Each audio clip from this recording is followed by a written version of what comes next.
Hey LPC, we're so glad that you're watching this Wednesday night devotional, hopefully, and that you're going to be excited because today we have a special guest, and that special guest would be Pastor Doug.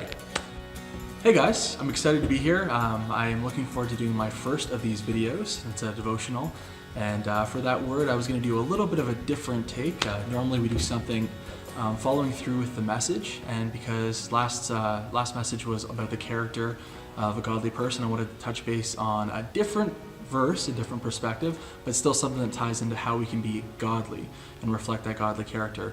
So we're going to look at 2 Peter, and it's going to be chapter 1, starting with verse 3. It says, "By his divine power, God has given us everything we need for living a godly life. We have received all of this by coming to know him, the one who called us himself by means of his marvelous glory and excellence. And because of his glory and excellence, he has given us great and precious promises. These are the promises that enable us, and you and me, to share his divine nature and escape the world's corruption caused by human desires. In view of this, make every effort to respond to God's promises. Supplement your faith with a generous provision of moral excellence, and moral excellence with knowledge, and knowledge with self-control, self-control with patient endurance, and patient endurance with godliness. And make sure your godliness is paired with brotherly affection, and brotherly affection with love for everyone." Well, there's so much stuff in this passage, and Peter is really touching base on what it means to be a godly person. And when he does this, he really ties in a couple key elements. The first thing he says, it has to be about moral excellence. And oftentimes when we look at integrity, we believe that it's just held in integrity, moral excellence. We believe that that's the entirety of it. As long as a person is good morally, then they have integrity. But integrity is all about being whole. It's being like an integral, an integer, a full entity. So the fullness to reflect Christ has to actually have moral excellence, patient endurance, love, brotherly affection. It has to have self-control. All of these things need to be present, but we can't have one without the other, and each one of these things work together. It's like trying to say that I need to have one thing, but unless I have its partner, it's not whole. I'll be gifted and skilled in one area, but I'd be lacking in another. And so it's really unique. In this instance, he's saying you have to have things paired together. And he goes through an entire list of things. Moral excellence is what most people see. It's the outside appearance. It's the fruit. But all of these things have to be present in order for there to be moral excellence. And so we need to have knowledge. We need to know what is right, what is wrong. We need to know what is godly. In order to do that, then once we have that knowledge, we can act and react in a way that shows moral excellence. We have to have that knowledge paired with self-control, because what good is knowing something if it's strictly information?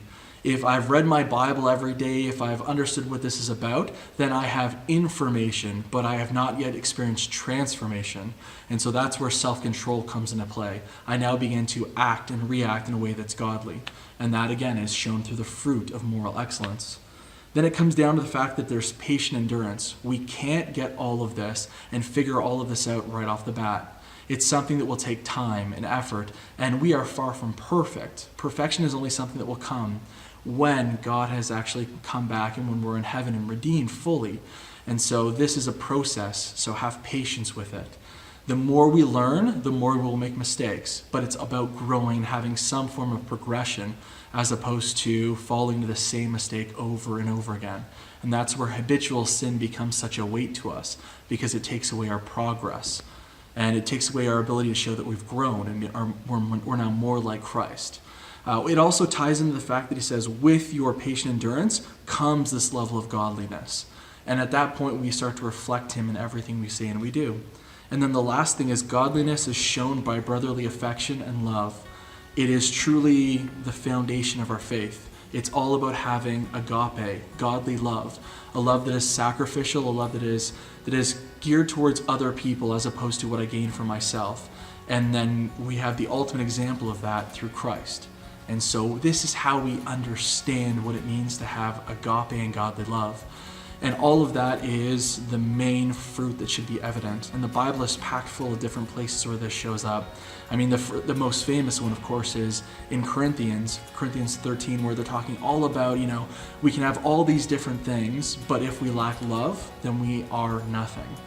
And then defines what love looks like, which is, again, another list of different fruits: being patient, kind, not envying, not boasting. Those are all ways that people can see moral excellence.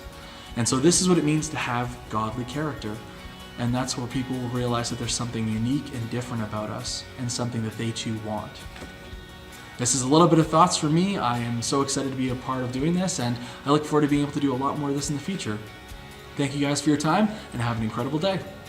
Love you. Here's some small group questions for you.